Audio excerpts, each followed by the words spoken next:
The endomembrane system is a collection of the organelles and the nucleolus that composes of membranous sacs that both produce and modify proteins and lipids to transport out of the cell.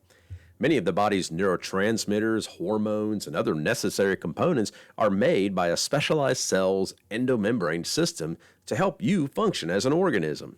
Insulin is an important hormone made by your pancreas that captures excess blood glucose and stores it as glycogen in your muscle and liver tissue.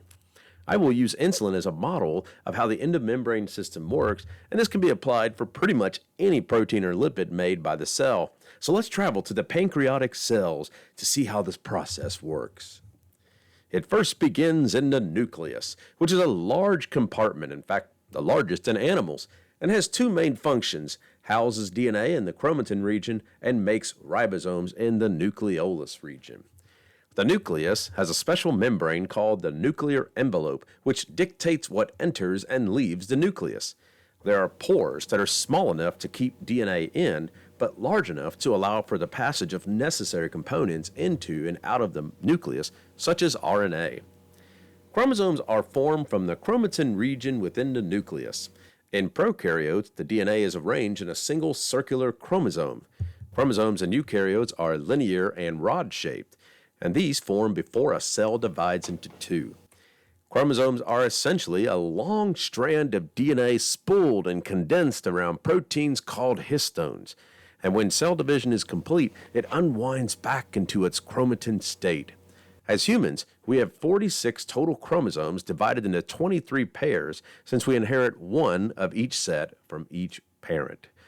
The nucleolus's job is to make ribosomes, and this is done by specialized ribosomal RNA that congregates in the noticeable darker areas of the nucleus. Ribosomes are then sent out of the nucleus to help make proteins for the cell. Using insulin as our model for the endomembrane system, you can begin with a certain sequence or section of DNA within the chromatin that encodes for insulin. And since DNA remains in the nucleus, this sequence is copied onto something called messenger RNA. Messenger RNA then leaves the nucleus to join with a ribosome. Ribosomes can be found in two places: the rough endoplasmic reticulum, which makes proteins destined to be secreted out of the cell, and in the cytoplasm, where those ribosomes that make proteins that will be inside of the cell. But before insulin is even made, or any protein for that matter, we need to head just outside the nucleus through the envelope to a region called the rough endoplasmic reticulum. And this is called rough as it appears granular under the microscope due to the ribosomes studded on the lumen, or the walls of the rough ER. Ribosomes are made of a large and small subunit. This small subunit holds messenger RNA, which is a copy of the instructions from DNA to help ribosomes build amino acids. The large subunit forms peptide bonds between organized amino acids, which eventually form the protein. In other words, the mRNA contains the instructions from DNA to help build a chain of amino acids that will eventually become the protein insulin. Ribosomes are found in all cell types and help them form various proteins specific to the cell, tissue, or organ that they reside in. Many ribosomes of the pineal gland in your brain help to make melatonin to help trigger sleep. In addition to building proteins, the rough ER also modifies proteins as needed to help it reach its final destination in the body of the organism or to other single-celled organisms in an area. A little outside of the rough ER is the smooth endoplasmic reticulum, called such because it lacks ribosomes, but has an important role in building lipids and carbohydrates. Certain hormones, chemical messages, and cellular components made of lipids are also formed here. In addition, smooth ER stores calcium ions, which are really important in making muscles function by contraction.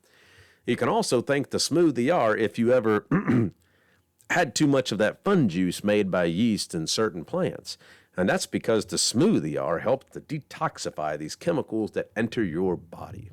When the rough and smooth are finished producing and modifying their products, they form a membranous bud that breaks off and eventually fuses to the Golgi apparatus.